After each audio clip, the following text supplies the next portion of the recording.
What's up? What's up? What's up, y'all? Welcome to another session for the Skilled Trades Legacy Lab. We are back. I know it took us a minute. It was about 2 months since we were all back on here, but we got some seasoned vets, we got some new people, but we all skilled trades people on this call. So we just gonna hop right into it, and I'm gonna let everybody go around the room and talk about who they are, what they do, where they're from, and different things like that. We're gonna start with the vets. So I'm gonna let you go first, Ernest. Yeah. Hey, everybody. I am Ernest James. I am a bricklayer for 20 something years. I don't know how long. I'm here in the Chicagoland area, local 4 out of Maryville, Indiana. And that's me in a nutshell. All right, and Matt, you got Yep, next. my name is Matt Clark. I am formerly a local one iron worker out of Chicago, Illinois. I've been in the trades. I would say about 25 years, and I also am a certified safety professional. I work for a large firm providing construction safety professionals all over the country, U.S. and Latin America, and I specialize in mission critical, so data center work. And I'm also your chief energy officer and your cultural strategist. I love it, Chief Energy Officer. That's what I'm talking about. All right, Ms. Rosa, your turn. Wow, I don't have a resume like theirs, but I am currently an HVAC technician, also an electrical apprentice for construction. I am currently working I'm in Reno, Nevada, born and raised from Brooklyn, New York, but I've been in retail management for 30 years. So I did a major career switch. Currently working on the Google data center right now as a construction electrician. So I'm out of actual local 401 here in Reno, Nevada. So this is all new to me, and I'm excited, to see how this goes and be on this journey, be a part of the brotherhood. So trades, let's go.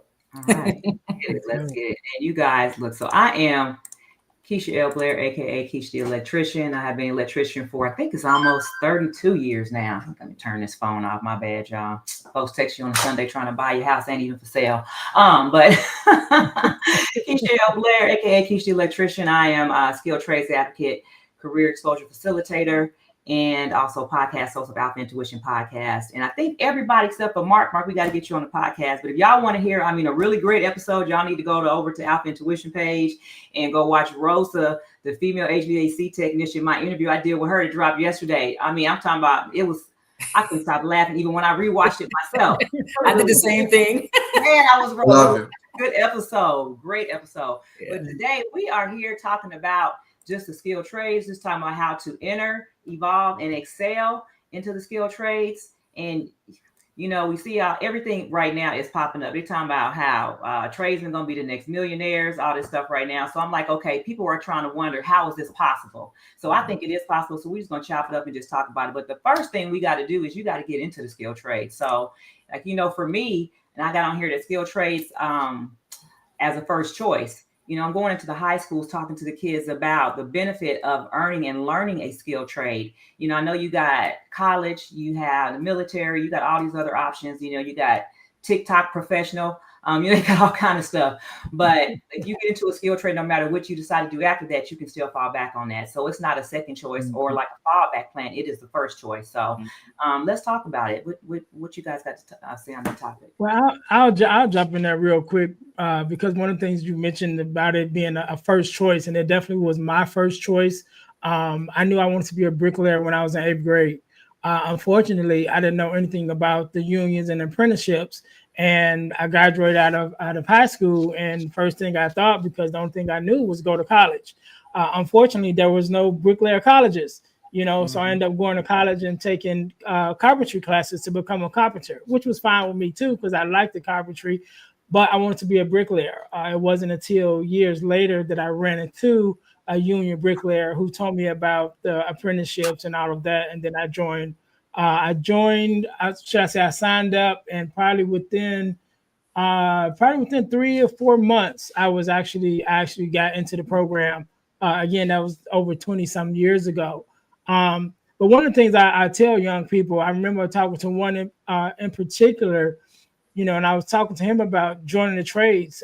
He was 18, 19, I think he was. And And he was like, well, I don't want to be a construction worker. I said, okay, that's cool. I said, but where you work now? And he told me where he was working. I said, is that your dream job? He said, no.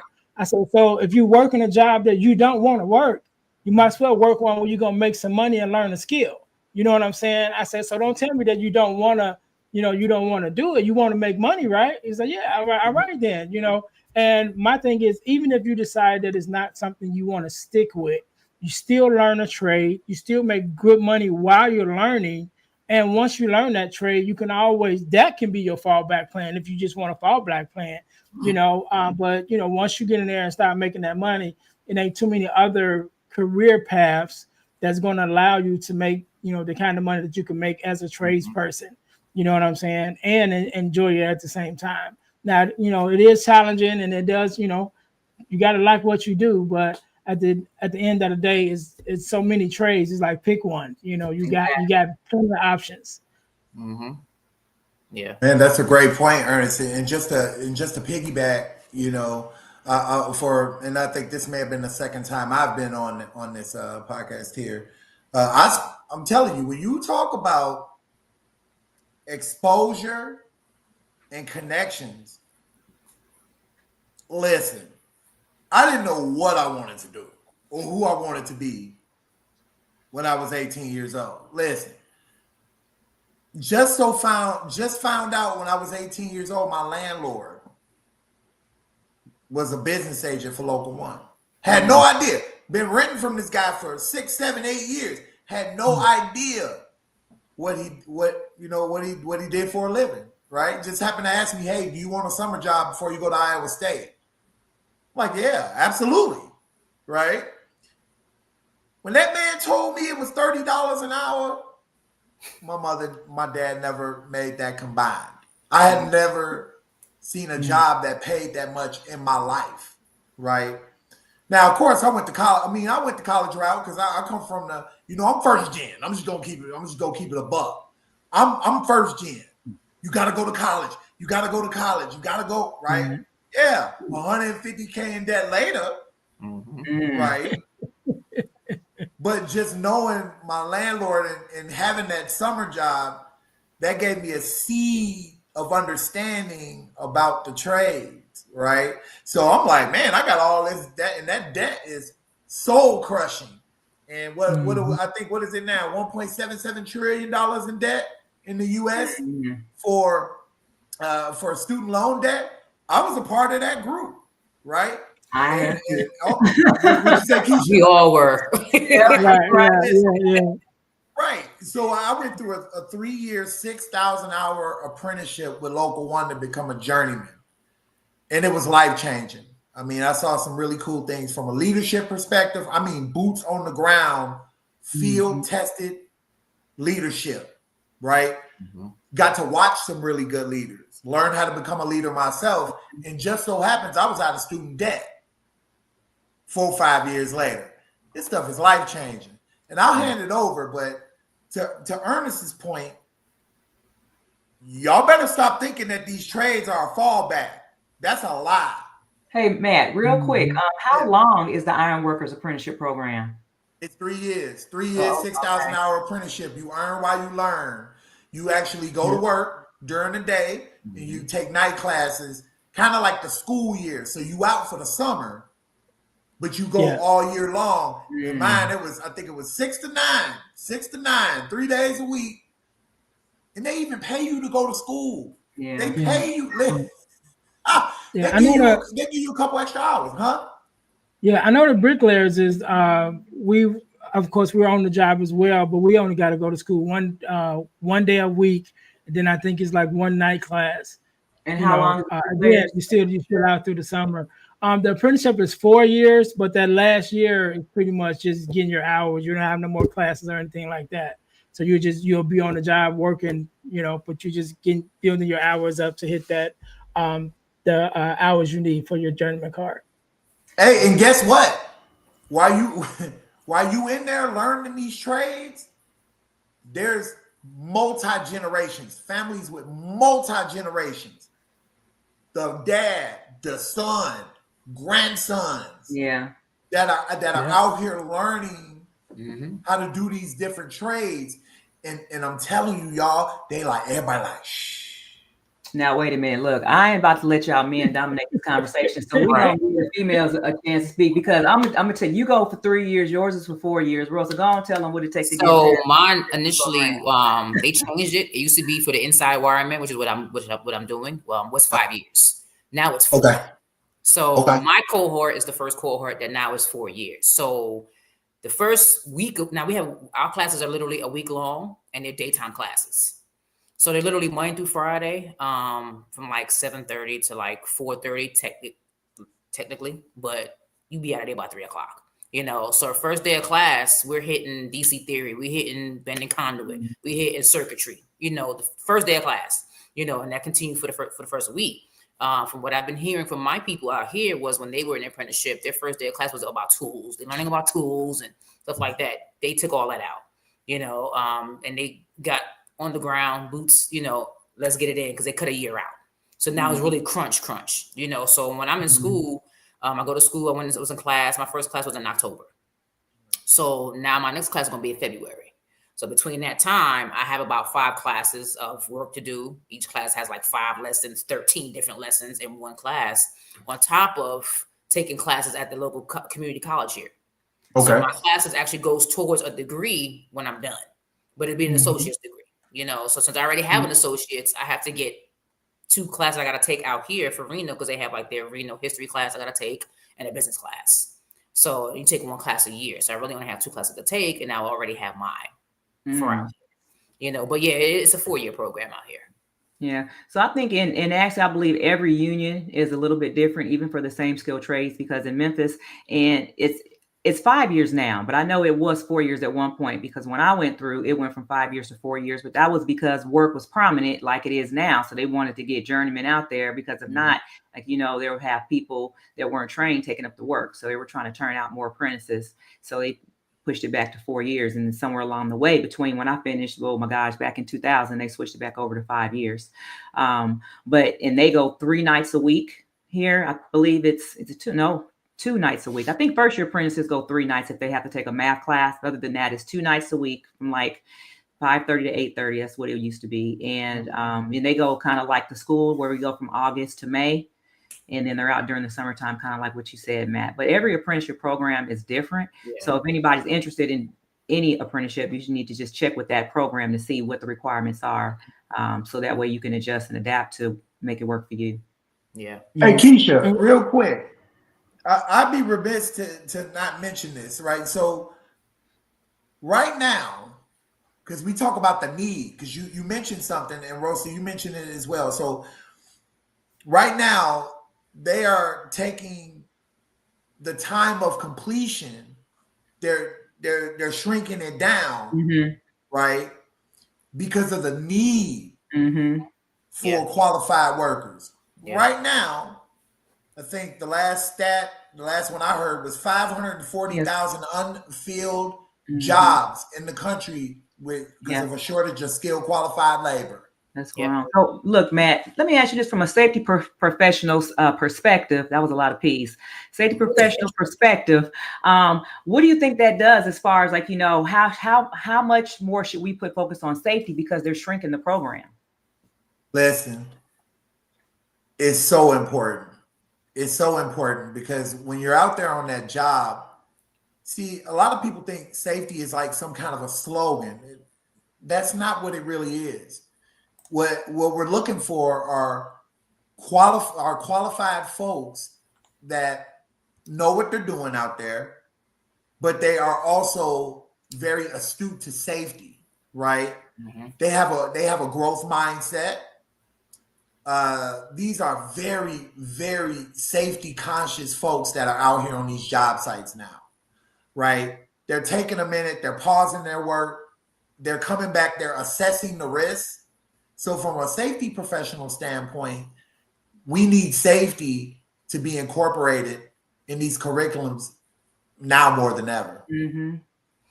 Yeah, I've seen some things, even with the new people coming in, the younger guys, and I watch them, even though, with me being in my first year, I can see them coming in the CWs, because now they make them wear the yellow hard hats.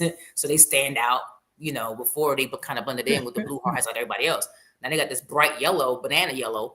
And it's like, you know, so you can see them. And when they're at work and actually on the site, you can see the little thing, you can see the immaturity in them, you know, Sure. the standing on thing, you know, standing on this, standing on things they shouldn't be standing on, they're standing on. You know, everyone's now vaping on site, you know, so that's a thing now, you know, vaping. And I've seen some of the JWs also, because like the last few days I've been in the trenches. You know, I've had to go and run some conduit in the trench, you know, concrete trench, and that's the smoking area, you know, so it's become that, you know, so it's just like, and then you got a team like ACO who has safety, but you wouldn't know it because they swing off things, they jump off things, you know, and it's just, it's crazy. Yeah, and I hear you there, right? So that culture is a ever living and breathing environment, right? What makes, especially construction, what makes it very unique is on a lot of these job sites, you have travelers that come in from all over the country, right? So they all have different mannerisms, ways they do things, but a culture is universal, right? So that's why we're very, very interested in understanding what the folks out there are thinking, what they want to see in a safe work site. A lot of times, safety culture is imposed on a site, but that's not what keeps the people safe. Y'all know, like, we all tradesmen and women in here. We have to believe in it. And once we believe in it, then we'll shout it on the mountaintops. We're going to make sure everyone's safe. We're going to, you know, and sometimes it's that bump by a fellow worker that say, hey, man, or hey, don't do it like that. We got to take a step back. Absolutely. It's a leadership thing, but it's an ever living and breathing environment. That's important. And you mentioned something about being let me say this real quick. You mentioned something about being like a traveler, right? So people don't know what that is, that if you're in the union, there are local unions all across the country. And if you decide, so I'm in Memphis, I've worked in California, you know, I've worked in different states across the country. So if there's a local union in that city, you just have to go and you can sign up for it. Now, there are protocols that they have to where people who are actually who actually are members of that local, they may send them out first. But if you just show up and you sitting there and ain't nobody there but you will go out and you will get a call. So you can go out and start making money immediately. You can go on vacation and be making money. So that's what a traveler is. I'm sorry. Go ahead, Ernest. Yeah. So two things I wanted to mention about the traveler. I was a traveler. I worked in Pittsburgh for like 3 or 4 months. I'm originally, like I said, in the Chicagoland area. And so you get per diem, they pay for your hotel and different things. Of course, there's different, you know, different spaces have different, you know, agendas or whatever. But it's definitely something. Once you get your card, you can work anywhere within the United States. I think Canada and Puerto Rico, something like that. And if you just with your particular company, you can work wherever that company works. You know, so one company that we work for, sometimes we've done jobs in Africa and Mexico, just all over. So, you know, that's one thing. But I wanted to ask Rosa this real quick when we were talking about the apprenticeships, because you was HVAC first. How was that process of getting into HVAC? Actually, it was fairly easy. So initially when I got in, I went to one of the technical schools out in Atlanta, a school I went to prior, because I went to that school to get my CNA. So once I learned about the trades, you know, it took me 20 years to even learn about trades. You know, I grew up in a house where I had an uncle who was in construction and wasn't aware of what he did.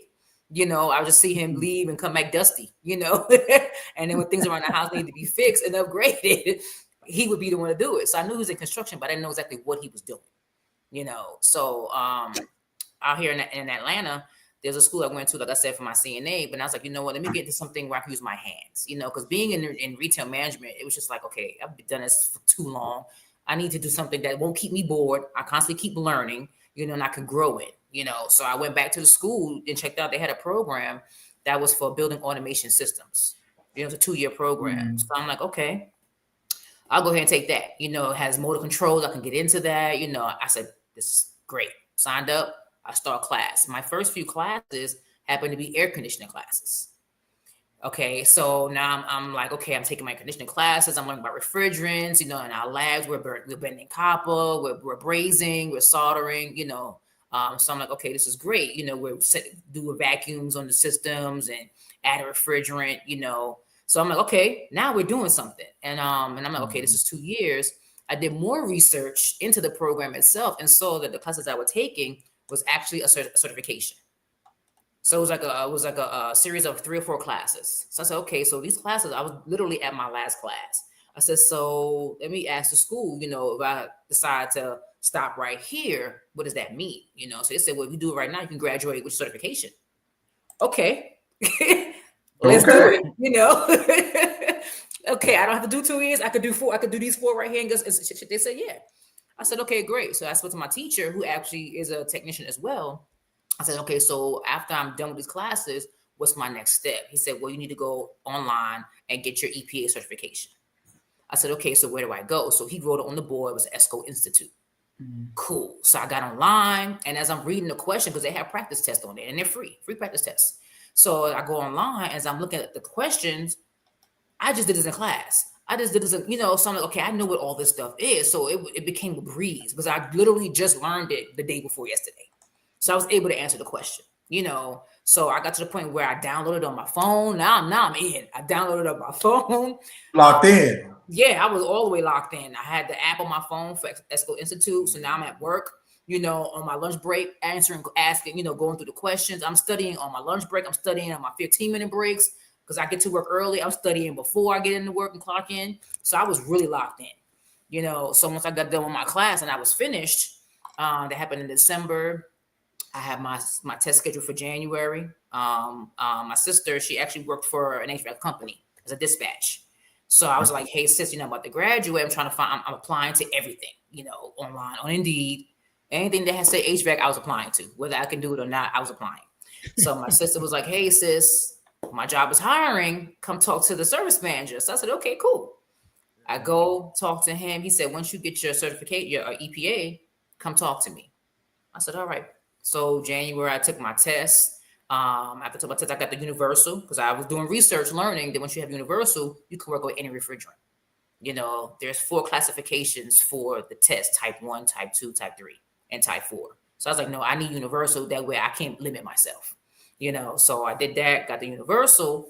And then a week later, I went, sat in front of this man, talked to him. He called me a project. He said I was green. You know, he's like, you know, you're a project. That's a universal word, yeah. You know, and I'm like, green, what? You know, I said, okay, whatever. You know, he said, so he hired me literally on the spot. He said, so once you do your drug test and all that stuff, I'll put you with guys and kind of rotate you for like a month with different guys a week.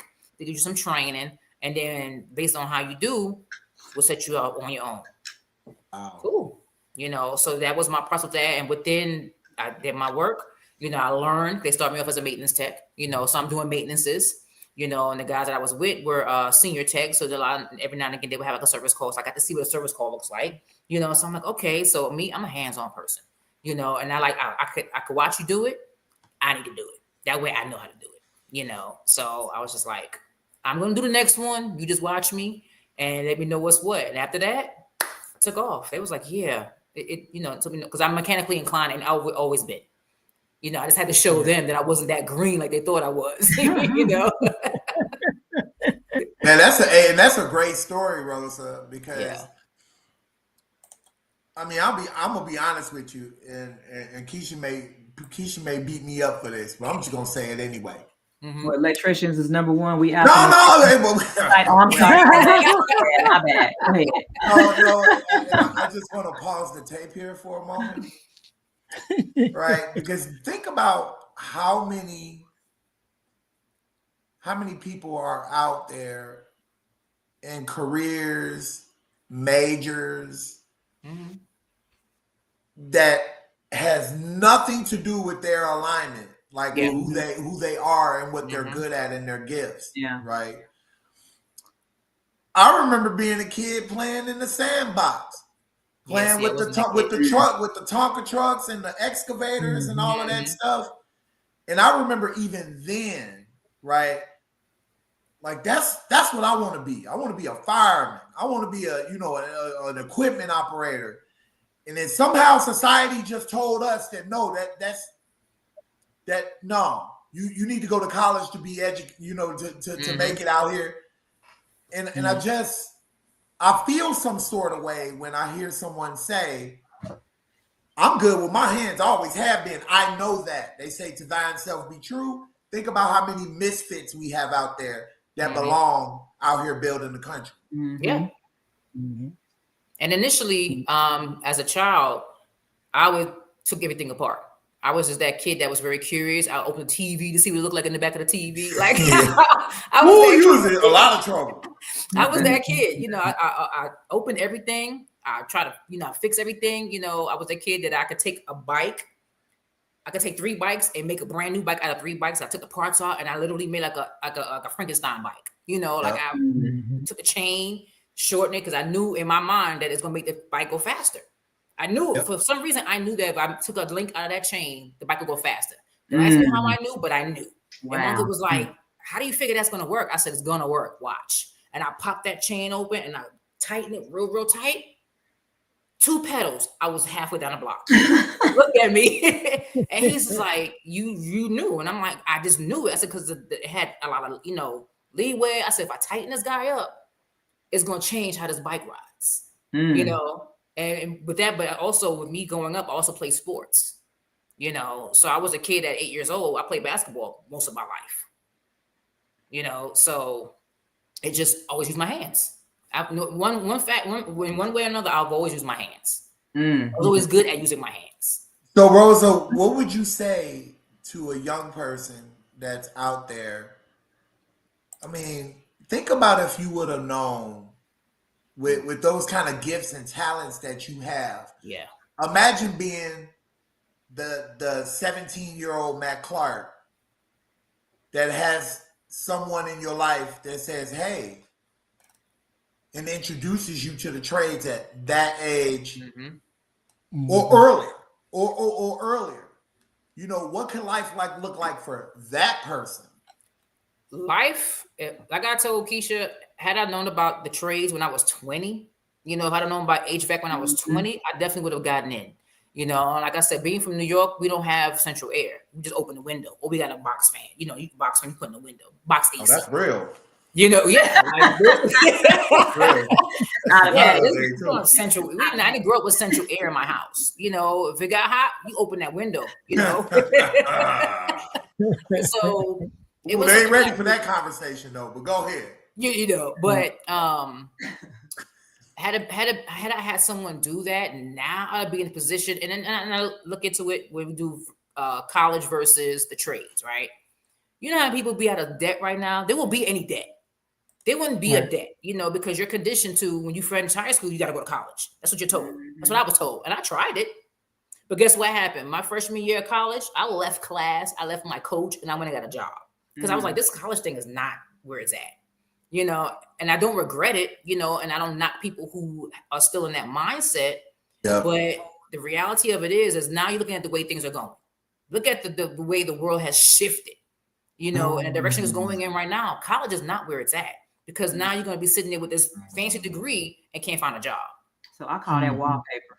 Listen. I call it wallpaper. I said, that's an expensive wallpaper. It could be wallpaper. It could be other kind of paper if you're in the wilderness. Wallpaper. $150,000 piece of wallpaper. But that's a real thing, though, and I can understand that. I feel that. Yeah. Right. Mm-hmm. I went through. I was on a 5-year plan. Trust me. Everyone's supposed to be on. Almost flunked out of Iowa State. But I had some mentors that were like, "Hey, you want look at this safety thing, right?" I came out with a degree in industrial technology, but and I will say, education has its place, right? It has its place, but when it comes to getting a skill that can generate income almost for the rest of your life, because once you know a skill, no one can take it away from you. Yeah, not at all. Education has its place, because I'm in safety now. Yeah. So think about, we morph into other careers, but I'm using that education to go tell this generation the real story. Absolutely. So I know that, so I'm going to say this real quick because I want us to go into our next topic, but just to what day one looks like, how Rosa, she described what her day one was, and just what, the things that you need to do when you get out here and you say, okay, I want to get into the skilled trades. You can't be coming in late. You got to show up on time. You got to show up before time. You got to be ready to work. That means you got to have your tools in hand. Yep. Tools can't be in the car. They can't be inside the toolbox. When you need to be at your job site, at your location, wherever you left off yesterday, ready to pick right back up. Whatever time you start, whether it's 5 a.m., 6 a.m., and yes, sometimes we start at 5, 6, 7 a.m. I don't know no job to start after 7, but wherever you are, you need to be there in your work area, not drinking no coffee. You get there early to drink coffee, chop it up, do whatever, and then we ready to work when that clock hits 7, 5, 6, 7. We ready to go to work, and you got to have a good attitude. Like you can't be out here talking crazy to people. You can get somebody hurt on the construction site. So we don't, and you have to be a team player, especially in the electrical field. You have to communicate. Yep. You can get somebody. I've seen people get killed because they did not communicate that something was turned on when it should have been turned off. So you got to pay attention. You got to show up ready, and you need to be on time. That happened twice on my site. See what I mean? You see what I mean? And I got 2 different guys within 1 week. Both got hit because there was no communication that it was live. That's it. And they require zero effort. All of the stuff you just said requires zero effort. Energy, attitude, and communication. Yeah. In order to do well in this thing, you have to learn how to communicate. Oh, yeah. Oh, you just set me out, Keisha. I was getting ready to give you I'm about to pass the mic to you because I want to talk about that safety mindset, because you have to have an understanding of the PPE, the rules, and then you have to have respect for your craft. So as electricians, that's how you get hurt. Not having respect for electricians, having respect for your craft. Now I'm gonna turn it over to you, Mike. Real quick, Keisha, I got a story about that. So when I was younger, I think it was either before I graduated high school or when I was finna graduate high school, I got a job working with the guy as I'll say a carpenter, right? And we just doing little home repairs and stuff. And one of the first things he taught me is you gotta buy your tools. And he said, never let nobody use your tools. So he said he's gonna buy me my first tool, and he bought me this screwdriver. He paid like almost $12 for this one screwdriver, right? And so we're like, all right, cool. He's like, I want on your first check, I want you to buy you a toolbox, and every week I want to see a new tool in this toolbox. Right. So I'm like, all right, cool. So we end up working at this house, and we're changing electrical fixtures and stuff.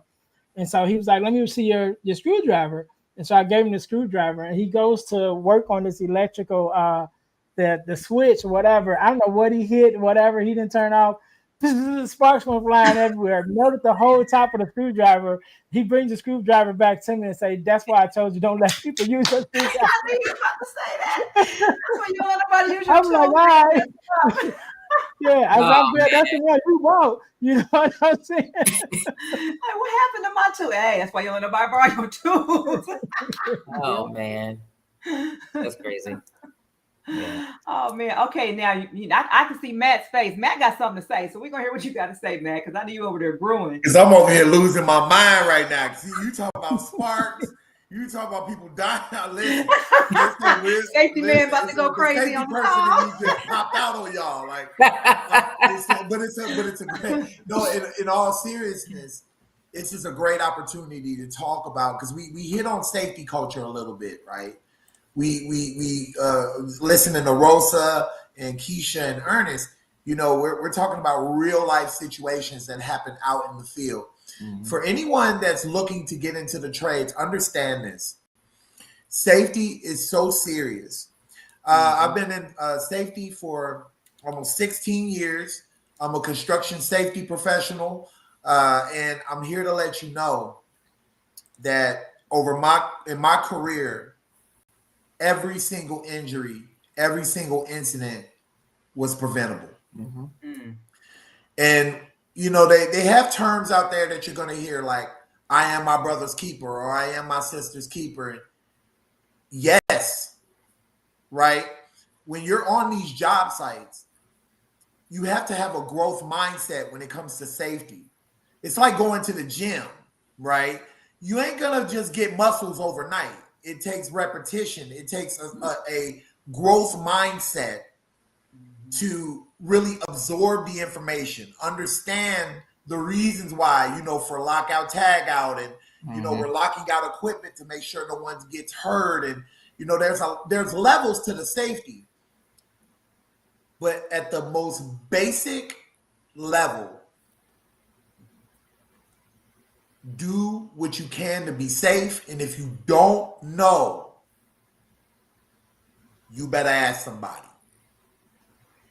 And you have to tap into the experienced people that are on your job site. Tap into your apprenticeship coordinators. There are people, no one wants to get hurt. No one wants to get hurt. But I have seen it's a very fast-paced environment where miscommunication could cost a life. So for those folks that are out there, be serious and intentional about safety. So I just wanted to say that, Keisha, because that's a serious thing. I've lost friends, so I get you. Hey, safety is very, very important. I'm gonna say this real quick. So I don't know if you guys have seen the program that Home Depot was talking about, to where they're giving certifications. So I work with a nonprofit. I'm actually an instructor for that same program that they're certifying people to go in. This is called a pre-apprenticeship. So they're just giving them a little bit of knowledge so they can go and have something under their belt when they go to the apprenticeships program. So I had one person who came in there. He said, "Oh, I already did OSHA." I said, "What do you do?" "Oh, he did it for barbering school, right?" I said, "Let me tell you something, bro." I said, OSHA for a barber is completely different than OSHA on a construction site, because I know y'all don't have no forklifts in no barbershop. Right. You might have a ladder, but y'all, bruh, you gonna have barbershop boy. He told me that he had to take it over because he took OSHA. I already know that. Where you gonna get out here and get yourself hurt? You gonna take it over. Yeah. I want to speak on that real quick. What Matt was talking about when we talk about being our brother's keeper and our sister's keeper on a job site. That's so important, right? And even if you got to get past, this is your friends, or these your friends or somebody or whatever, because you never know what could happen. Anytime you step onto a live job site, the potential of getting hurt and the potential of somebody getting hurt is always there, and it's at an all-time high. Because usually there's no safety except the safety that we build as we go along, right? When you come to even when you're building a foundation, you got to dig the hole, but there's no boundaries around that hole because you just dug it. So we have to put that boundary up as we go. And so we have to look out for one another. Even if that's your friend, even if it's somebody that you don't know that's a part of another trade, you got to speak up and be like, yo, if that person, you feel that person is not being safe or is not going to add safety to the environment of everybody, then you can't let that person, go on the job site. I remember one particular time we was working on a site, and this particular site, you drive in and then we got on the bus, and the bus actually drove us to the job site. And so we're all, loading up on this bus, and this one guy is coming, and he's trying to walk to the bus, but you can tell he was so high on whatever he was on, he couldn't hardly walk straight, and he ended up, I think he dropped his hard head or something, and wanted to reach down and pick it up, but he was too high to even bend down, and he was just staring at it for like 3 minutes. And we was like, this guy can't get on this bus. You know what I'm saying? Because wherever he's working, he's a potential hazard to everybody in the area. Everybody. Complete danger. I don't know if that's your friend or whoever, but we got to call his foreman and be like, dude, you can't let this down on the job site, not in the condition that he was in. So I don't know what it would have costed him or whatever, or I ain't gonna say what it would have cost, what he would have costed himself for showing up to the job like that. But if we were to let him come onto that job site, what else would it have costed somebody else? Thank you for sharing that cost somebody's life or something. Yeah, and so we have to get past. The brotherhood is a brotherhood, but if you got any brothers and sisters, I got 8 siblings, right? And no matter how much we love each other, there's sometimes we got to have some hard love with one another. And it's the same thing on that job site. So if you see, like they say, if you see something, say something. If you see something that's not safe and somebody that's doing something not safe, or their behavior is not conducive to the safety of others, you got to say something about it. Yeah, that's good. Thank you. Yeah. All right. Well, on that was a mic drop. So we're going to go into our next topic, and we're going to talk about how to evolve. And we're going to talk about AI and how AI is shifting the game right now. You can't stay at the same. I've been in the game for 30 years. Some journeymen out there that's been around. They don't want to level up their game, level up their mindset, but it's going to change whether you want it to or not. Now we know, like I say, I say AI resistant jobs. right? So we got a lot of our skills that are AI resistant, but you can still use AI as all the rest of those tools you got inside your toolbox or your tool pouch. AI is a tool that you can learn how to use to be more effective and more efficient in the job that you do. So let's talk about it. Mm-hmm. Yeah. Well, I want to say this, Keith. I start off with saying, growing up in Chicago, one of the things I used to tell people, you know, the news is the news, right? And they always got bad things about Chicago, to the point that, you know, most people that's not from the city think that everybody in Chicago is gang members. And I said, well, you're not a gang member. However, you are gang officiated, right? Because you know somebody that is. And so AI is sort of like that. AI may not take your job as a tradesman, but it's definitely going to touch it, you know, in some way. It's going to affect it in some way, whether it's, you know, the foreman or we always talk about the architects, you know, they come up and with these ideas that they done built up and they want you to, you know, you got to bring it to life. But however, AI is going to touch the job in some kind of way. It may not never, and I don't think it'll never get to the point where it can physically do the job that we do physically, but it definitely will touch the way that the plans, the safety specs, you know, all of those things is definitely gonna, you know, the toolbox talks in the morning about, you know, safety and you know, job analysis and all that is definitely going to touch it. Like I said, I don't think it'll ever get to the point where it can physically do our jobs, but it will touch our jobs. Hey, wait, look, Roaster, you got to tell them about the video you sent me last night. So I came across this video.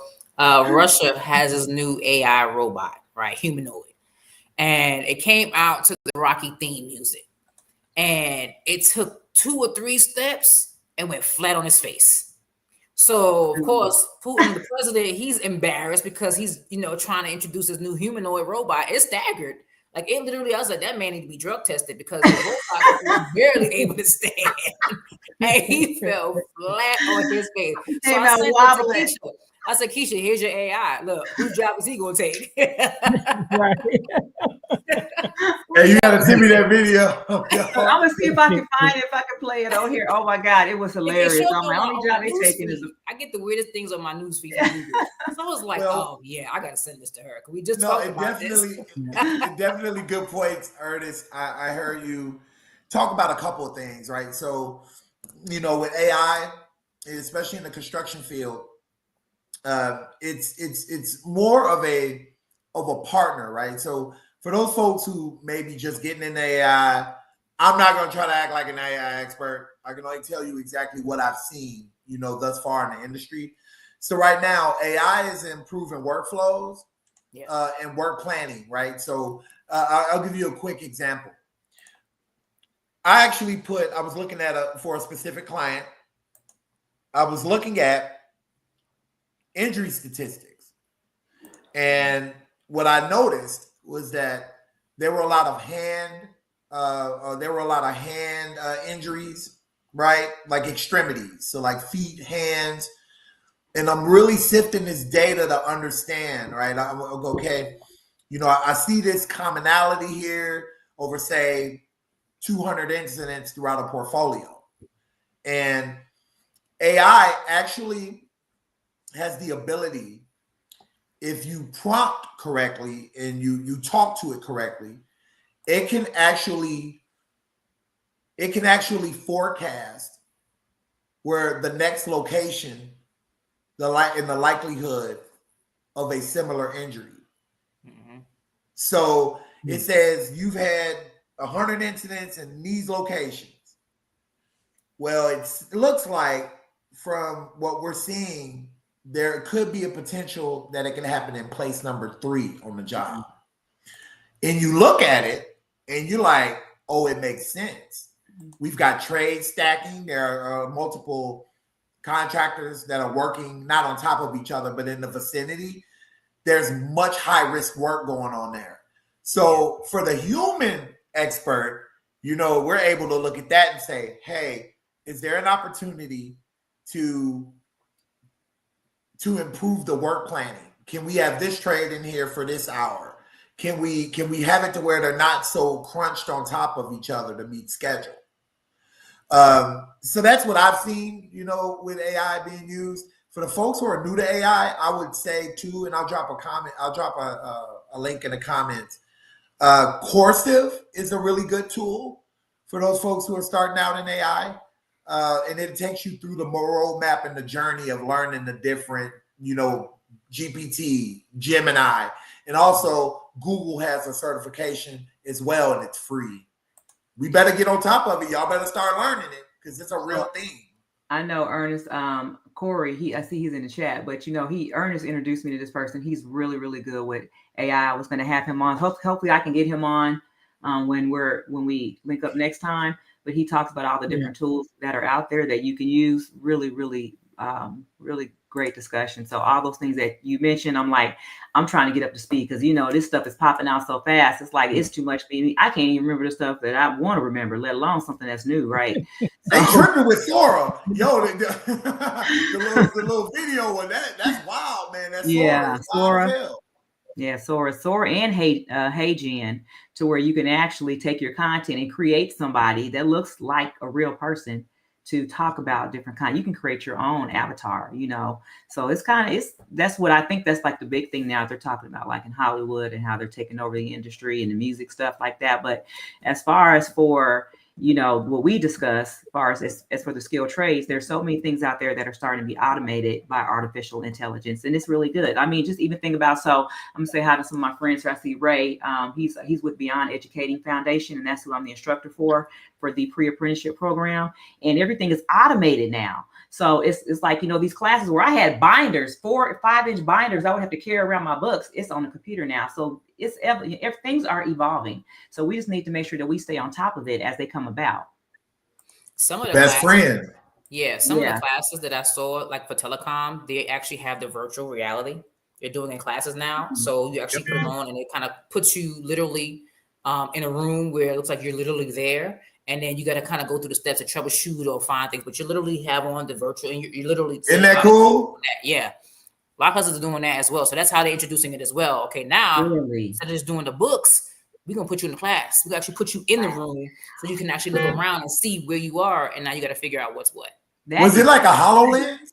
Yeah, it was crazy. Like the way they had it, once you put it on, it was like the whole room, of course it changes, right? But now you're actually in the room. That you have all your panels, you have your boards. And it's like, okay, so now from there, what do you do? So here's your scenario. Teacher give you a scenario. Yeah. Where do you go to? How do you figure it out? And how do you fix it? That's excellent. Yeah. Yes. So I saw that. I was like, man, that's crazy. But so what was that video game that was like that? It was a video game to where Oculus or something like that? Yeah, Oculus. Yeah, Oculus to where, it puts you in a different. And that's part of like that. Well, a lot of companies use Oculus. When I used to work in retail, whenever we did our training, we had to do virtual reality. So, for instance, when Walmart hires you, they do Oculus training. So what you do is they go put you in a scenario. You're actually on the floor. It looks like you're actually in Walmart on the floor. Really? And an associate comes up to you and said, "Here's the issue," and you're the manager in the virtual reality, and you have to actually go there and decide what you're going to do and how you're going to do it. Wow. So that's how they do it now to see if you're fit for that position. Wow. It's all Oculus now. Yeah. But they've been doing that for like the last 5 years, honestly. Well, even with the people who aren't with different companies like that, I know there are certifications that you can go and you can get. You have to just seek them out to where you can, have that under your belt. So when you go and work for these different companies, you'll show that, okay, I got a certification for XYZ, like you said, for Google or for Oculus or whatever it may be. You'll have a leg up on somebody else who does not have it. And the AI person will get hired, by the way. Oh, absolutely. Yeah, of course. Don't forget that. We got to make sure we keep ourselves. We got to make sure we keep ourselves resistant to AI. Agreed. Well, one thing about AI is not going to get down in the trench, so you ain't got to worry about that. AI is not going to run conduit. It's not going to bend the conduit either. They ain't getting water, and it's not going to lay those bricks. So that's one thing you don't have to worry about. That's where skills come in. When you have that skilled trade, nothing could take that from you because you can't teach AI how to do that. Yeah. And I think another thing that is good for us, even moving into the future with the way that things may change on how things are built and how things are designed with AI, we still have the old buildings that's still there that AI don't know nothing about. So it may, develop some new technology to build and to construct in different ways, but somebody still got to take care of the old stuff.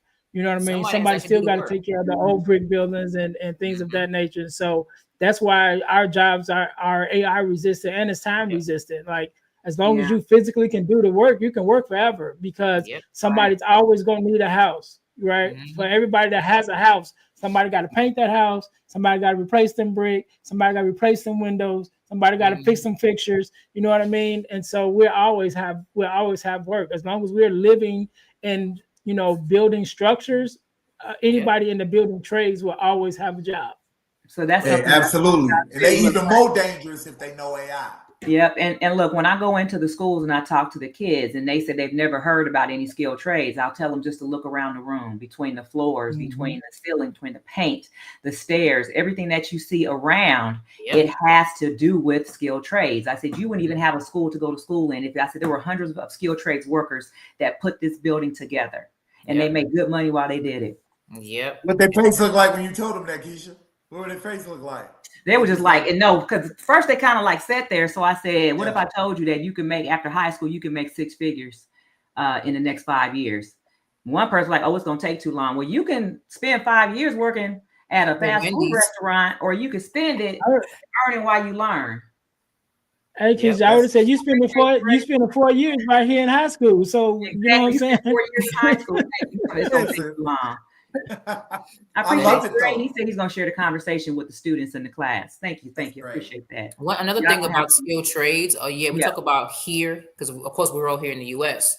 But the trades you learn, you can take it anywhere because now people are talking about living abroad, right? Mm-hmm. So now people are leaving the country. They want to live somewhere else. This trade, this skill, you can take anywhere in the world.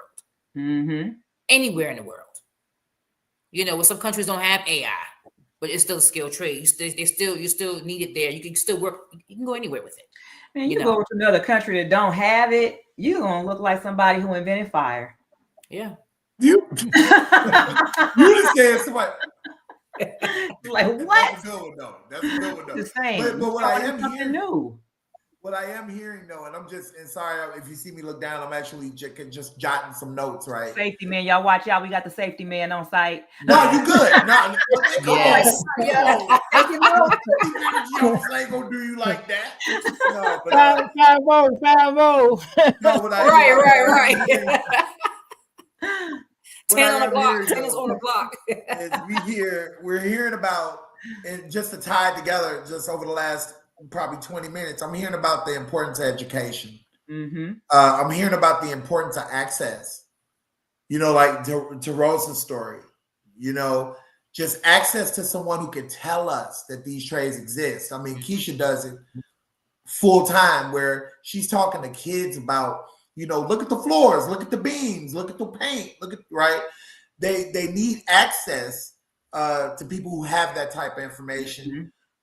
As well as pathways.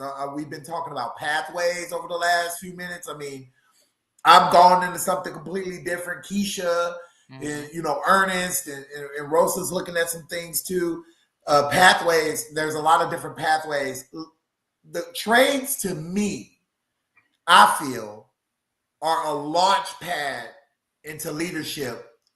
It's also a launch pad into whatever you want to do that aligns with your soul, right? You can learn a lot from those trades. You obviously can make great money. Ain't nobody gonna ever get past that. They want how much money I can make.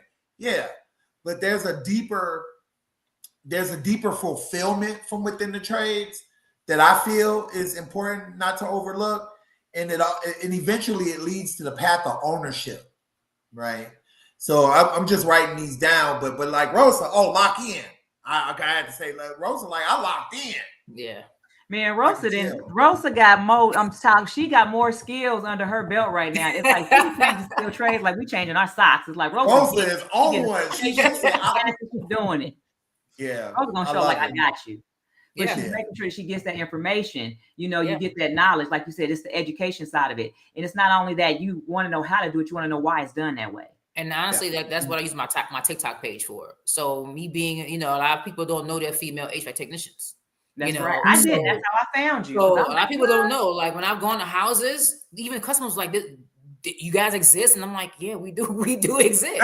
Right. We do. So my TikTok page actually, and it's so funny. Like I was telling Keisha, I started it out as to get side work, and it snowballed into coaching, advice, where did you get started? How did you get started? So a lot of my videos are telling people what I did, how I did it, where I started, how I started, what made me start.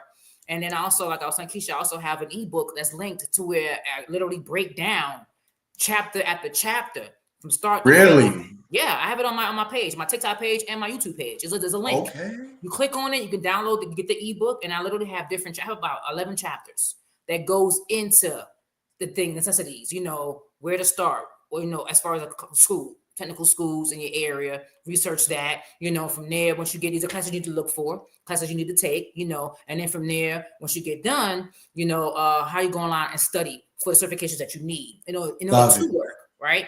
And then from there, I also have a section for women, scholarships, not to knock out the guys, but, with us being the small percentage in the field, I have a chapter strictly on just women, scholarships that says for women, how to get in for different trades, stuff like that, and a process for that. So I literally have an ebook on my page now as we speak. That's right. Because I get calls, I did a one-on-one call. I had a guy inbox me. He wanted to talk to me one-on-one, so I set up a meeting with him, and he had a lot of questions on, like, as an HVAC technician, how do you deal with angry customers? How you deal with angry homeowners. So my videos, and what I do also is I go through the comments, and all the questions that I get, and I make videos off those questions. Just put it So I do that. So, and a lot of people I got females asking me for their boyfriends and their fiancés how to get in. I got grandmas asking for their grandsons how to get in, so my page has literally become that. Oh, I'm a fan. I'm doing. Now, Rosa, is your TikTok the same? Is it Rosa _ the female HVAC tech on TikTok? It is Rosa yeah.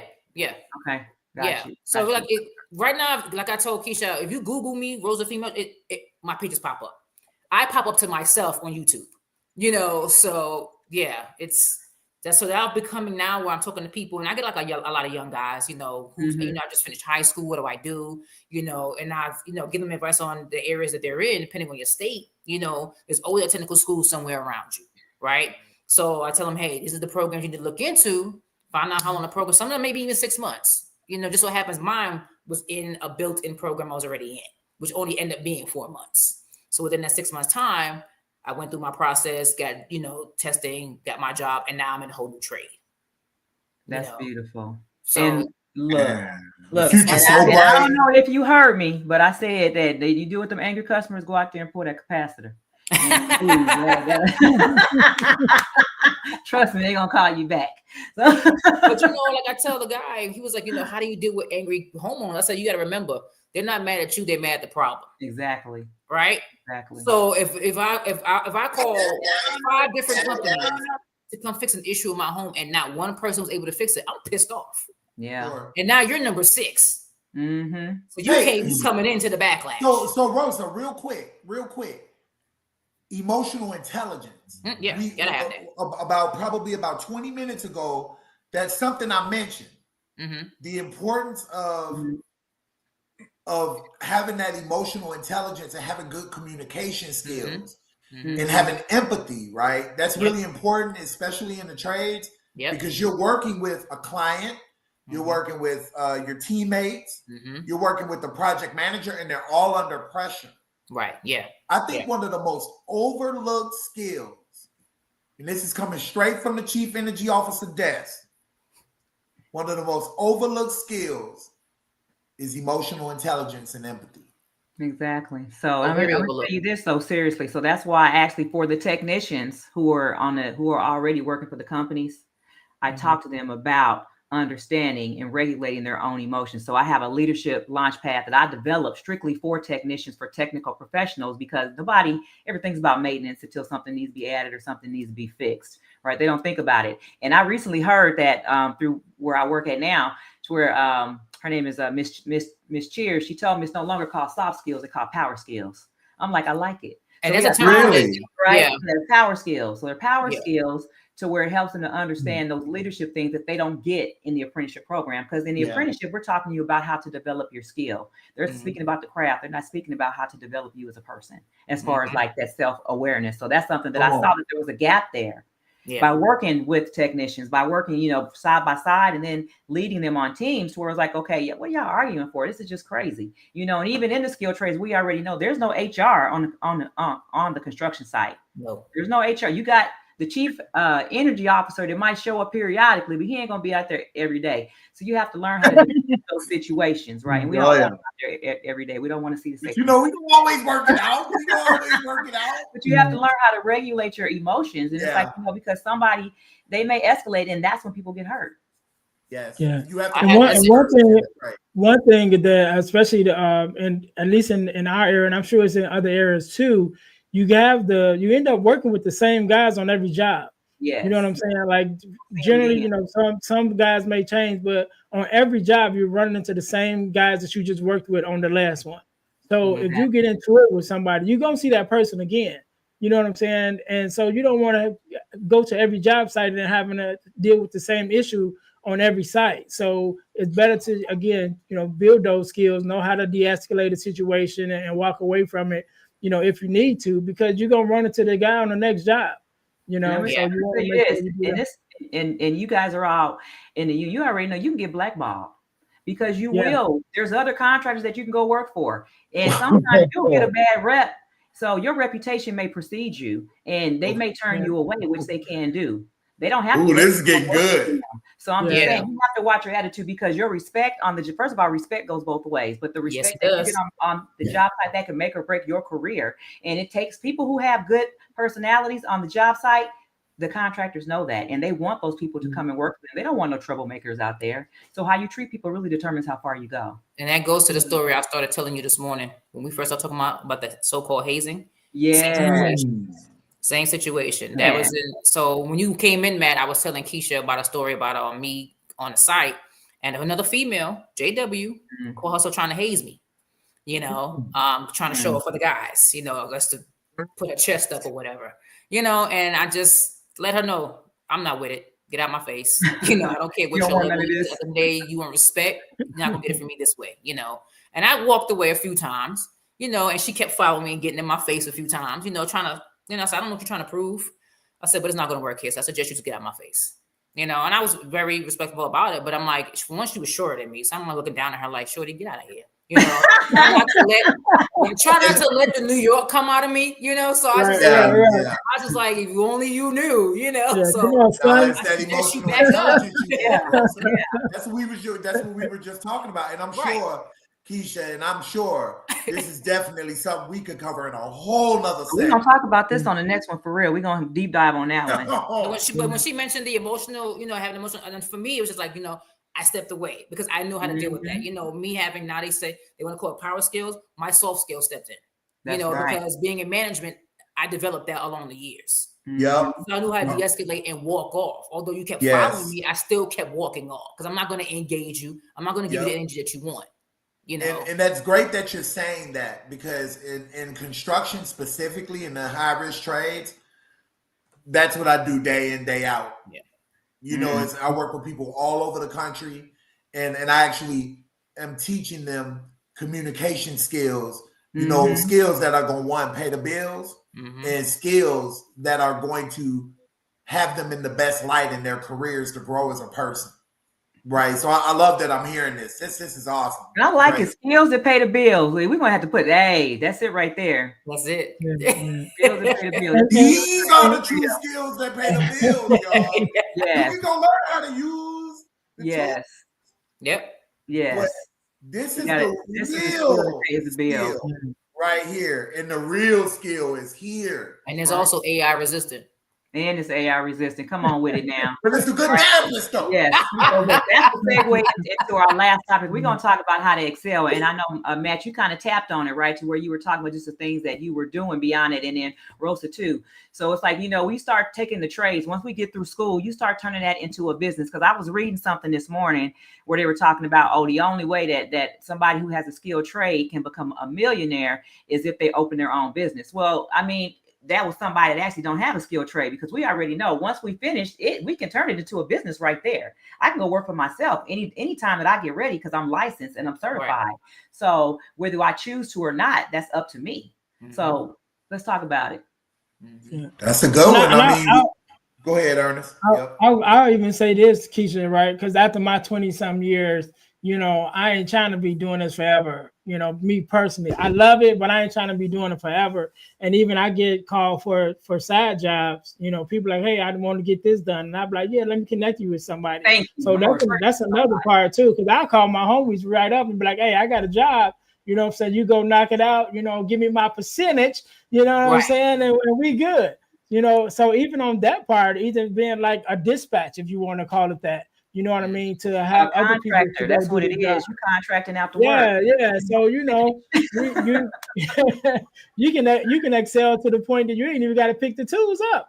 You know what I mean? You just be the one that connect the guys with the work, and so that's just one way to do it. Outside of using your skills to begin to build something in the trades, or like myself, and even like Keisha, to even take what you learned in the trades and build a whole separate business within itself, and use those skills to help build that, that teach, or to literally use the money that you make as a skills trades person to invest in whatever it is, your next entity is. So it's a key way to so many different paths that you never stop growing. As long as you want to grow, you'll never stop growing.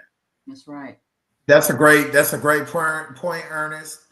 I can say from my chair, right?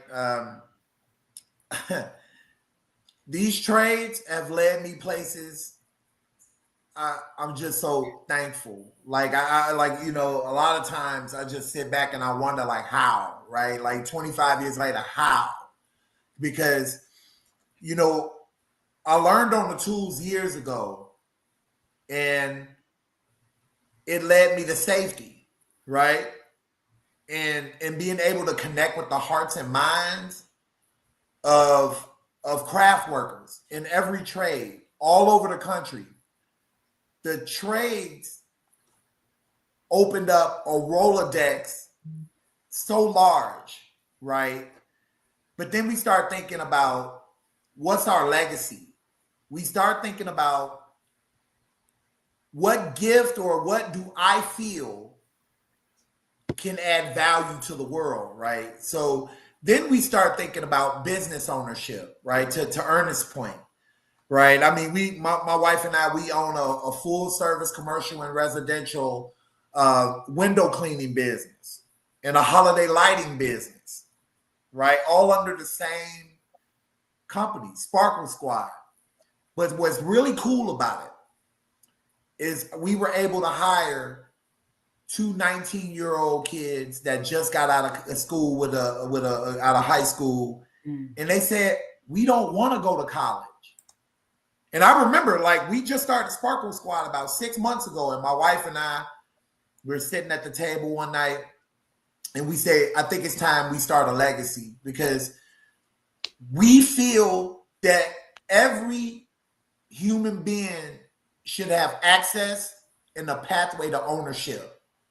And we didn't know how we were going to do it, right? We were just sitting there like, man, I wish we could give them a job. Or I could easily pick up a phone and call somebody and get them a safety job. You don't need a degree for that. Mm-hmm. I could easily pick up the phone and call somebody at the hall and get them a job as a wireman, right? No degree required. Mm-hmm. But my wife, Rebecca a beast. She said we call her Rebecca 100 because she do everything 100%. Like ain't no half stepping. She say we starting up a window cleaning business. Boom! I'm like, woo! I'm like, what are we doing? She like, no, we gonna franchise out. We gonna open up a full service window cleaning company. We gonna do gutters. We gonna do power washing and pressure washing. We gonna teach these kids a trade. We're going to hire these kids and we're going to grow it to a 7-figure business. I was like, whoa. But really what it was legacy. And I felt that. It scared me at first because I never thought about it that way. But it's the way. And the right things happen at the right time. We have two kids that are earning. They're earning, they're growing, they're learning from two seasoned business owners, because we are seasoned now, right? And I also get to speak to kids and 9 through 12 and trade associations about retention, right? They have high retention, in the trades, in the schools, they may have low retention rates, or maybe struggling to attract Gen Y and Gen Z into the trades.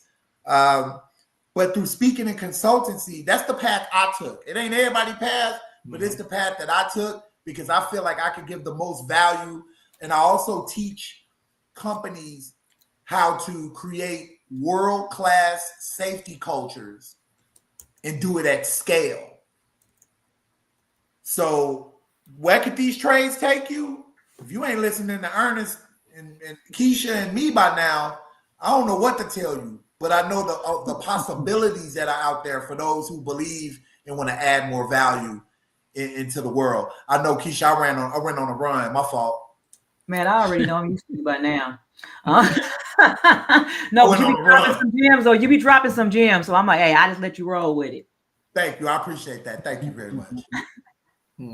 We already know the safety man come with extra notes. He got all his notebooks. He gonna be ready. You already know. Look, but let's talk about just the different things. So when you go into starting your own business, this is not just as simple like, okay, I'm gonna open up this business. I've been an entrepreneur now for like almost 2 years. It's a lot. First of all, you need to get an EIN number. You need to get you an actual email address other than just a Gmail. Then you got to go get you some insurance. So you got to get all these things. And I know there's probably some more out there that I'm missing, but those are just the essentials. And then if you have a logo, you have a brand name, you need to get a trademark because somebody can steal your idea right up under your nose. People tell me that they were making money on using a name and didn't even notice it was somebody else was using it somewhere else. So, and I don't even know who started what first, but they had to rebrand because somebody had stolen their name and I got a trademark before they did. That's wow. Yeah. That's crazy. Yeah. Yeah. But that also goes back. Right. But that goes back to what I was saying, with everything that you just mentioned that you need to start a business, out of that cost. So if you're already in the trades and you're already making decent money, then your money that you make with your trades can fund whatever that next thing is that you're walking into, that next season of your life. Dream. That's right. So yeah. So what do you do as far as like you take the money that you make and then you invest it back in yourself? You can take and go do a whole bunch of stuff with it, but you need to invest it in yourself, whether it be getting self-development classes so you can develop your emotional intelligence, whether it be buying homes so that you can get that generational wealth. You start doing things to where you invest to where you can take your money and let it make money for you. Because I've been in for 30 years and I'm like you. I'm not climbing in no attics. I'm sorry. I call my friends that are younger to come and do electrical work at my house because I ain't trying to do it. I know how to do it, but I don't want to get out there and do it. So somebody asked me about, oh, can you come to my house? Whoa. That's like you trying to ask Jordan to get on the court and go play a basketball game right now. So, he ain't trying to sit up. He's going to sit on the sidelines and teach them. I'm not trying to get out there like that. I'm saying, I can and I will if it's necessary. But other than that, I'm like, he ain't even on here. I'm like, nephew, can you come to the crib? Make sure you go fix this for me. Right. Yep. Shout out to LaShawn. I think he out there watching, Hey, I love it though. But you evolve to where you're able to take the path of entrepreneurship. And I think folks are just missing it because they don't know. Yeah. They literally don't know. Yeah. I was one of those people who didn't know. Yeah, and you definitely can evolve fast. And I just share this quick story. I was on the job. I think this is about a year ago. I was on the job and we probably had like a 10-man crew, and so the supervisor come in at the beginning of the day to, tell everybody what their jobs is going to be. And one of the safety jobs that we have is called a hold watch. And so a hold watch is when you're going in and out of spaces that's not built for human occupancy. So we have to monitor the air and things like that to make sure that it's safe for people to be in there. And so as he's getting ready to go over the jobs for the day, he said, well, Ernest, I'll let you be the hold watch because you're the oldest guy here. And I said, what? I ain't the oldest guy here. And I looked around this room and I'm like, when did I become the old guy on the job? You know what I mean? No. And then so like you said, you can evolve into certain spaces as you be there and you're working in your career and the time goes fast. And before you know it, you know, you was an apprentice yesterday, and now today you're leading apprentices, you know, and sometimes you don't even recognize that transition. But like I said, I turned around and I was the old guy on the job. I'm like, man, I don't believe I'm the oldest one out of our you know, the crew that we had, you know, as far as years on the job. I was the oldest, had the most years on the job. I'm like, wow, that's crazy. You're OG now. A couple of years ago, I was an apprentice. Look, I remember, I think I felt like that when I was actually in management and they gave me a new phone and I didn't know how to program the phone. When it said, can you fix this phone for me? I'm like, man, look, it'd be too much going on. You know, it's more than just hooking. Don't be looking at me like that, man, because you're younger than me too. Look, these 52-year-old eyes, I'll be 52 Friday, okay? I'm like, if I take these glasses off, all y'all look the same to me right now. So I'm not going to open the screen. I just had mine because I wear contacts. Believe me. I got LASIK, so I'm not gonna say anything. But I love it though, because you know, Ernest, to your point, right? They looking at you, they look up to you. Yeah. Right. They, you know, you've been around, you got a lot of wisdom. Keisha, the same. You got a lot of wisdom.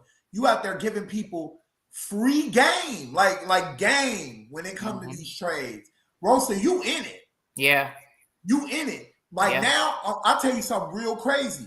I just hired a 3rd generation safety person. I hired the father 15 years ago. Yeah. About 14, 15 years ago, I hired the dad. I worked for the dad. And then I hired the son. And then the son's son. And he called me, hey, I need a job. You know, I'm here. I'm in Vegas. I'm going here. I'm like, who are you? And where's your resume? But once he sent it over and I saw it, and I'm like, oh, okay. And I talked to him and vetted him because I vet everybody. I hired him and I put him to work, and it just dawned on me that that's 3 generations of safety. Wow. So that let me know I ain't no spring chicken in the game no more. So that's. I'm trying to figure out, how did I go from being somebody who had just got licensed? It's been 30 years. Like, well, I can't believe it's been that long. Seriously. I mean, like, it's 30 years just kind of just flew by. And I think it really hits when I hear somebody else read my bio and I'm like, dang, I did all that. yes, you did do all that. So think about this. Think about how many people are on this call right now that are like, wow. Yeah. That their vision is open now. Just here, at least a little bit. Right.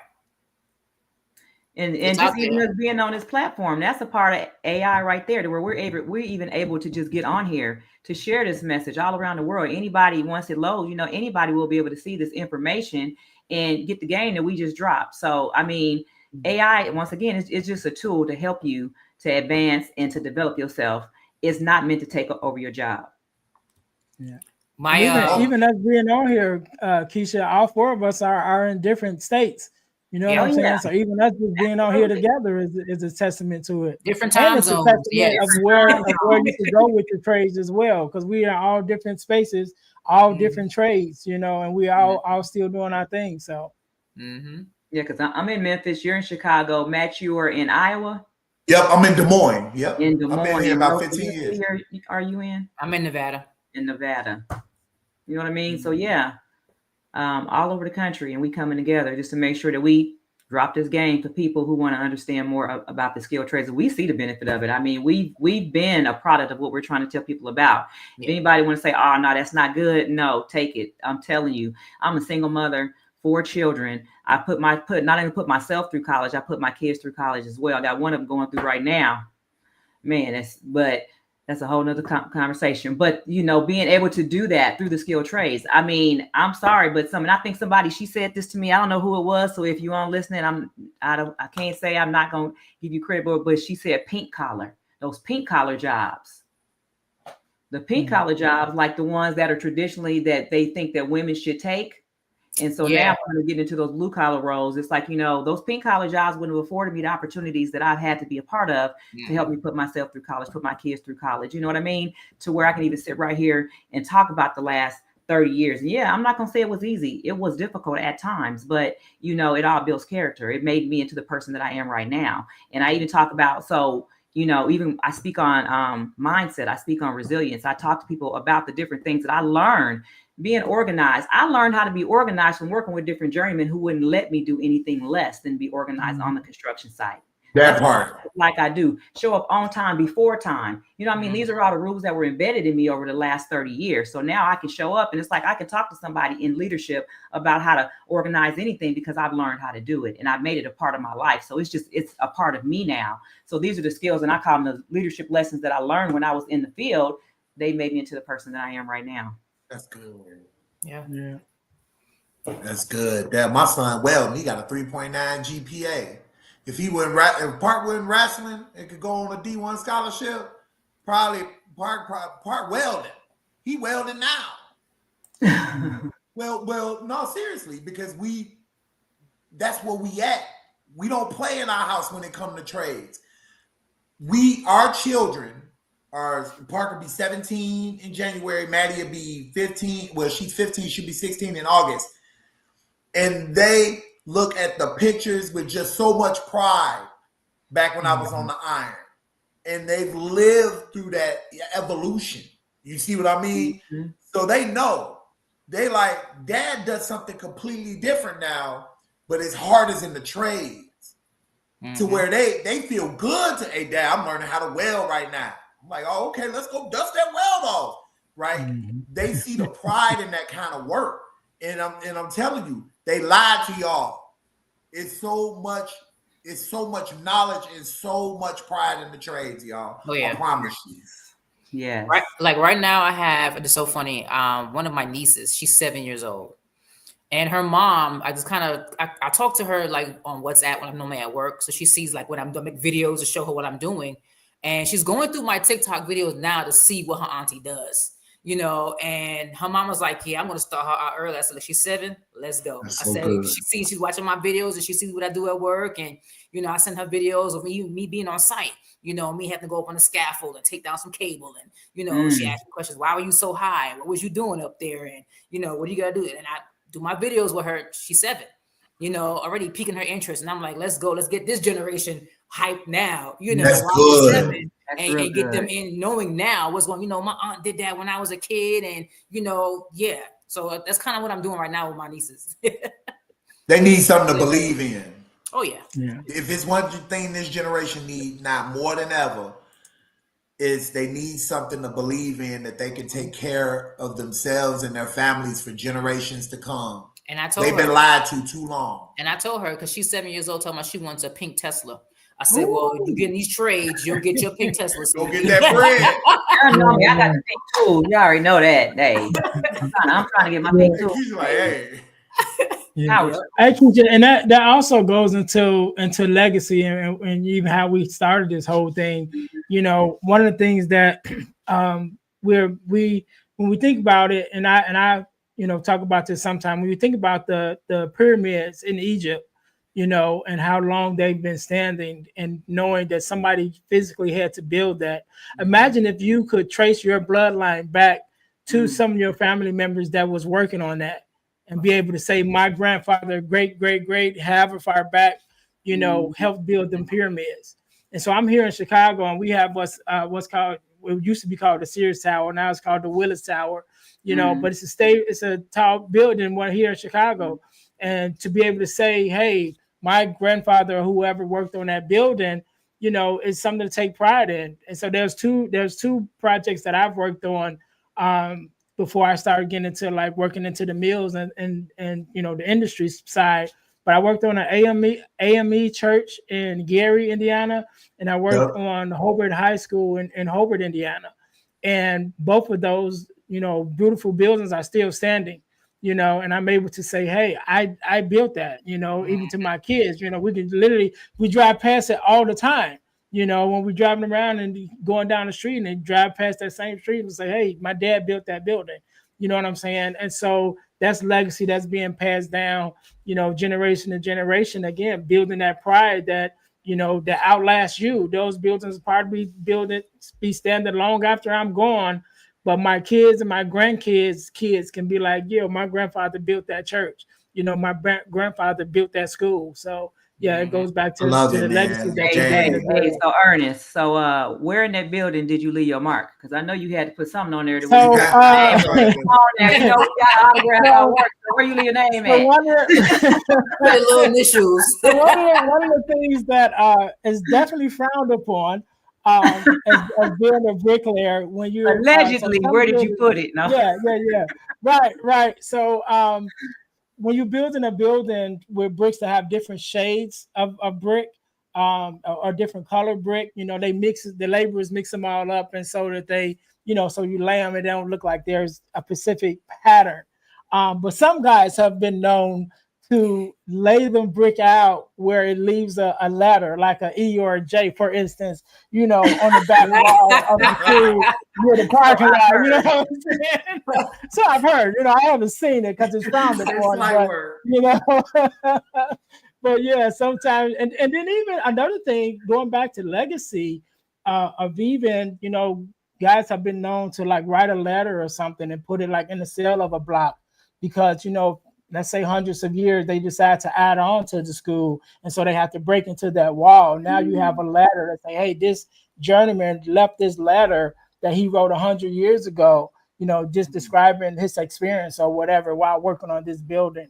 You know, so things like that is you know, be left behind as well. Matt, what's something that you guys leave as iron workers? And you know, Allegedly.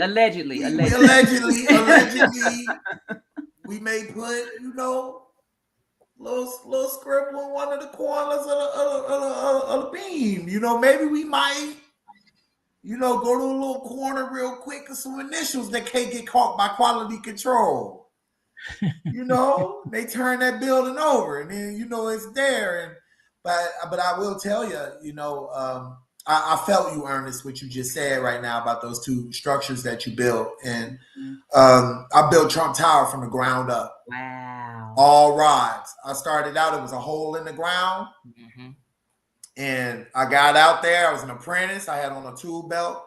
Talked to my foreman. His name was Doug Bass. And he whistled. And 52 journeymen got out of the truck, and we all went in there for the grade beams. Was that in Vegas? Like, that was day one of construction for Trump. Was that in Las Vegas? Huh? Trump Towers in Las Vegas? No, Trump Tower, Chicago. Oh, okay. Yeah, I built all 96 of them. So I was on there the entire apprenticeship. He said that with his whole chest. I built all 96. Yeah, I said with my whole chest. Yeah. That was all rebar, by the way. That's all rebar, by the way, right? But I also remember it was the neighborhood bar that was right next to Trump called Rossi's.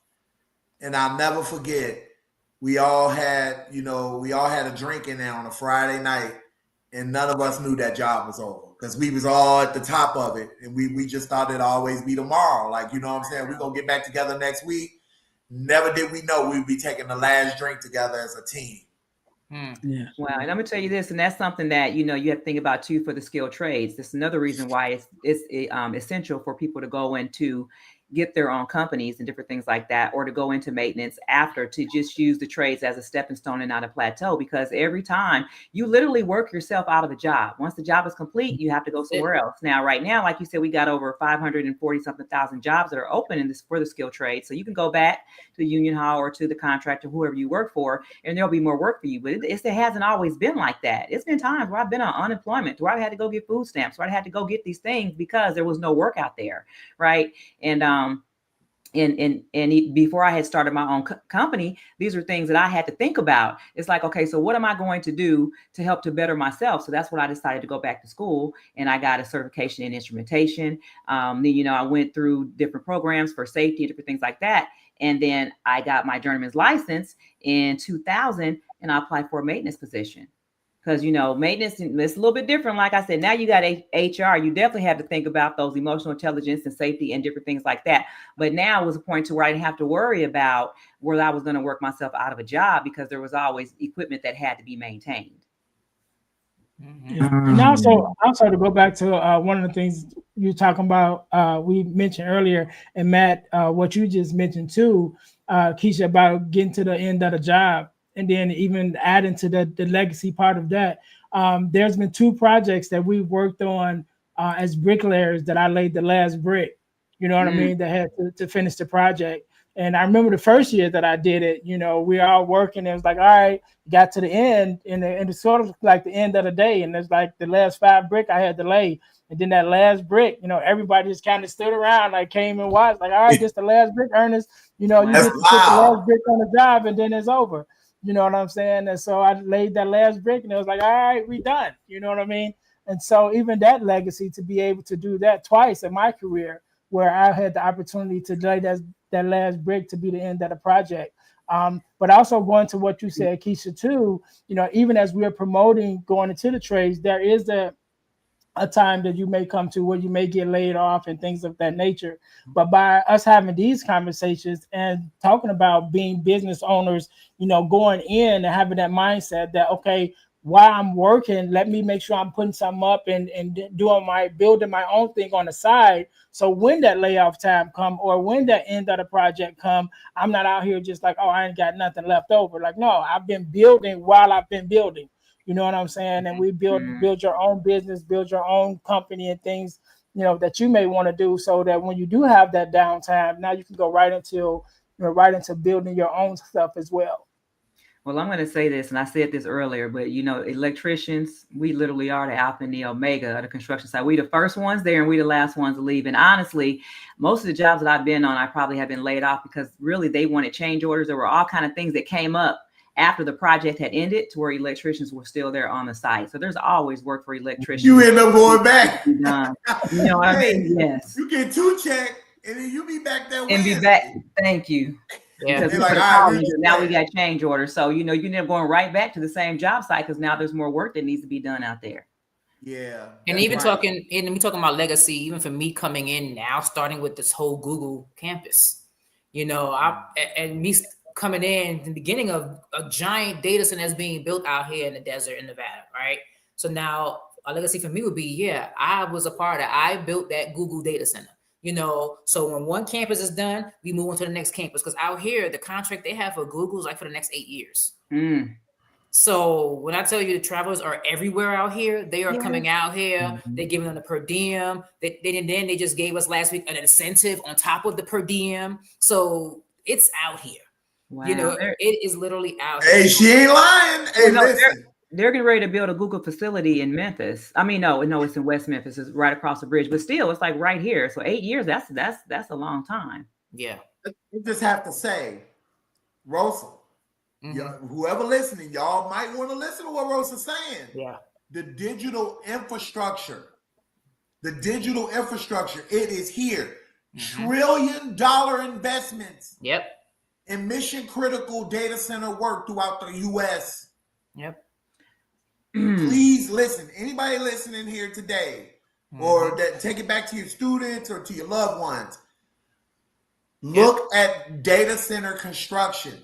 They can't find enough people. No, we're constantly jobs. Like our hall, they had about 300 open calls.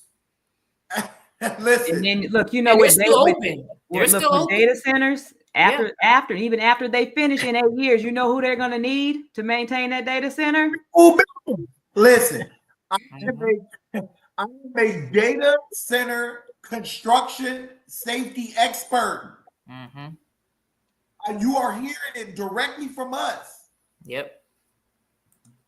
Look at these data centers. $1 trillion investments. Yeah, it's massive. 2035.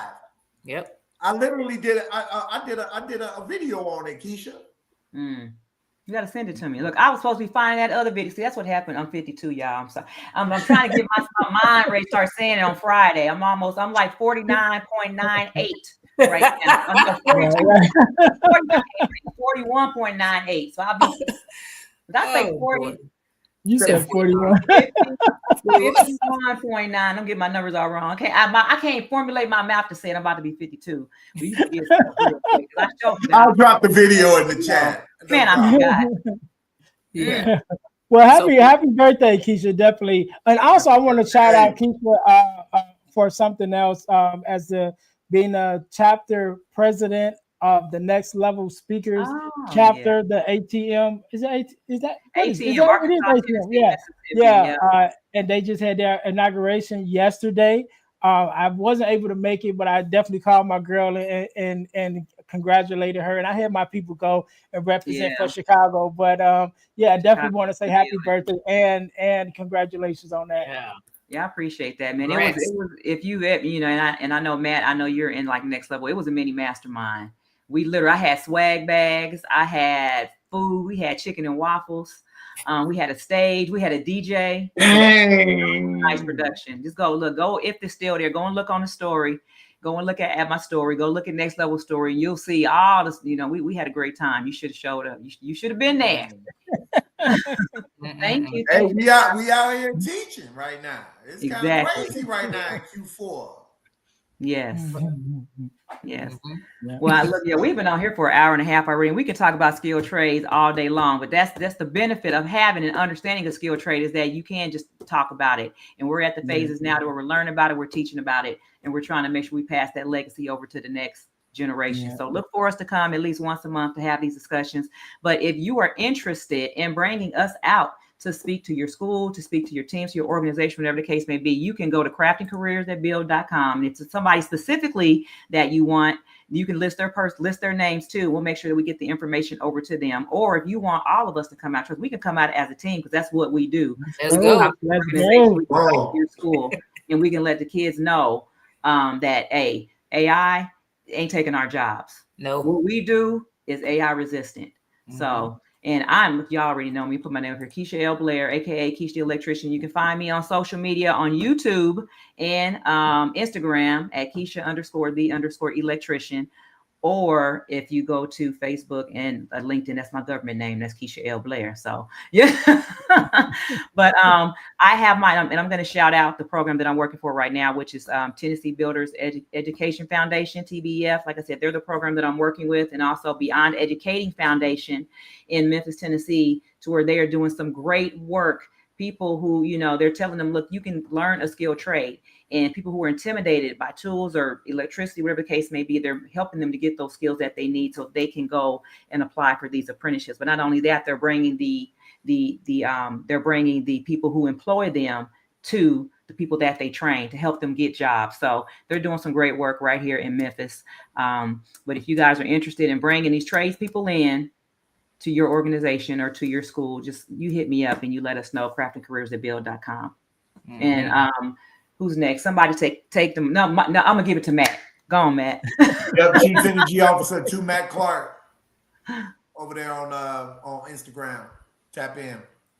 Say that one more time. 2 Matt Clark. The number 2 Matt Clark. Matt with 2 T's. Matt, 2 T's. 2 Matt Clark. Yeah. And you can find me as Ernest James on Instagram, Ernest James on Facebook as well. You can also look me up on YouTube on my YouTube channel, which is the Deal to Heal Podcasting Network. And check me out on my podcast, the Deal to Heal with E. James podcast. Me, I'm not on any of those. Not on Facebook, not on Instagram. However, you can find me though on YouTube and TikTok at Rosa the Female HVAC Technician. You Google me, I come up. I'm just right now trying to build a platform just for people and give out information, and teach people how to, go to those levels. And, I have people who come to me, ask me, I've been in my job for 30 years, so I'm scared to transition over. Do it. Do it. I did it. Just do it. I came in thinking because of my age, am I making the right decision? But I have no regrets, and it's just going to go up from here. And I'm looking forward to the journey. So, you're one of those people who say, hey, I'm ready to change careers. I don't know how to, I don't know what to do. Come to my page. I have plenty of videos that give you that information. Like I said, I have an ebook that also gives information, so you have questions, hit me up. And I'm going to put my podcast in here. It's Alpha Intuition. I'm putting this over in the chat. You guys go and watch my latest episode 65 with Rosa, the female electrician, because she is giving y'all so much game. She's talking about just different things that you can do. She can help you if you don't understand. So I said, I'm an electrician. When it comes to HVAC, the only thing we know how to do is bring the power. When something go crazy, we're going to call somebody that know how to work on it. So, HVAC is a whole career all in itself. So you guys go and follow Rosa. She's amazing. I found her just from watching different videos, searching women in the skilled trades, and she came up, and I'm like, man, she was dropping gems from the service truck. I was in the truck, yes. From the service truck, dropping gems on YouTube. So I'm telling y'all, It's like, there is a lot of things that you can do in the skilled trade. So don't be afraid to take up something new. Rosa decided she had started 2 careers. I did. 2 careers later after she had a whole 2 careers. So don't ever say it's too late. Though it's going to take too long. You could be doing anything. Why not learn a skill trade? You got to want it. You got to want it. Mm-hmm. All right. And then we all have I have a podcast, Alpha Intuition. Ernest's podcast is Deal to Heal. Deal to Heal Podcast and Network. Where he has, Ernest, tell him about all them podcasts you got. I don't even know how many you got, bro. Yeah, I got 2 I got 2 active podcasts right now. The Deal to Heal with E. James podcast. We just crossed over 215 episodes, something like that. And then I have the Girl Dad Discussions podcast, which we just hit like 50 some episodes on that one. And both of those can be found on our YouTube channel, the Deal to Heal Podcasting Network. All right. So you see right here, just the benefit that you've seen between an iron worker, bricklayer, electrician, HVAC technician / electrical apprentice. We have so many. And then like I said, the other 2 people, Dom is a pipe fitter and LaShawn is an electrical apprentice as well. So we got a plethora of people. And this network of people that we have is just growing. And we talk about how we got into the skill trades, how we entered, how we excelled, and how we evolved. And we are speakers. I know Ernest and Matt and myself, Rosa, we're going to get you on the team too, but we are actually in the Next Level Speakers Academy to where we talk to people about the benefit of it, because you already speak now. Right. And we have a platform that helps people to actually do that. And Ernest, I know you shouted me out, but you are the VP of the Chicago chapter. So between Chicago and Memphis, wherever you are, y'all tap in. If you're interested in learning how to get on stage just to develop your message, we can help you to do that as well. But that's all I got for you guys today. Why don't you guys go ahead and give us some final words so we can go ahead and hop off here. This Sunday, I'm ready to go. I'm ready to go get back in my bed because I was tired. Look, I was busy all day yesterday trying to make sure this thing went off without a hitch. Of course, there's always going to be some fires you got to put out, but y'all know that I was made for this. This is what I was built for. So yeah, I'm about to get it. But let's see. Rosa, why don't you give us some final parting words? Skilled trades is where it's at. If you have any questions, you don't know where to begin, reach out. We're all here. Everyone has a platform. YouTube, TikTok is where it is right now, but it's also use that as a platform to get the information that you need to get started in this trade, because I honestly have no regrets. Like I said, had I known about it 20 years ago, I would have been in it 20 years ago, be honest. And now that I know about it, I'm using my platform to get the word out to other people who are interested, who did not know that females are in the industry, so I'm using that. I'm letting them know we're here. Let's go, so. Man, what you got? What you got for the crowd out here watching us? Hey, I really appreciate you putting this together, Keisha. And it's been great, educating our viewers and having people come on, to really learn about what the trades are all about. We as you obviously see, we come in all different shapes, sizes, and colors. So we all have different personalities, which is what makes the trades a super experience. I would also say that, for any folks that are really looking, looking to learn a lot more just about safety culture or even culture and retention in your own organization, please reach out. It's my life's work. It's what I love to do. And couldn't thank you enough for having me on, Keisha. Absolutely. Ernest. Yeah. I just go back to something that we talked about earlier, which was being, what do you expect on the job site and how you want to show up. And besides being work ready, one of the things that my apprentice instructor told me years ago was bad news travels faster than good news.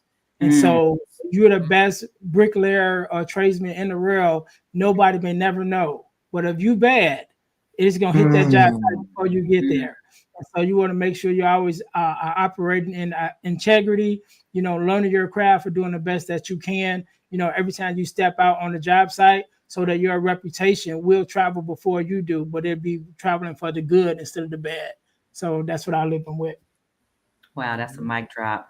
Well, I appreciate y'all for rocking with us for this past almost 2 hours. Hope you guys got some jam drop and hope you got some good information about everything that we said to you. And we will be back again next month. I'll let you guys know a little bit sooner this time. I know we just kind of popped up on y'all today. We're going to make sure we give y'all some notice so that you can get your friends and let everybody know. If you have any kids out there that are interested and want to learn about the skilled trades, they can hop on. We're doing it live. They can put their questions in the chat and they can connect with all of us on social media.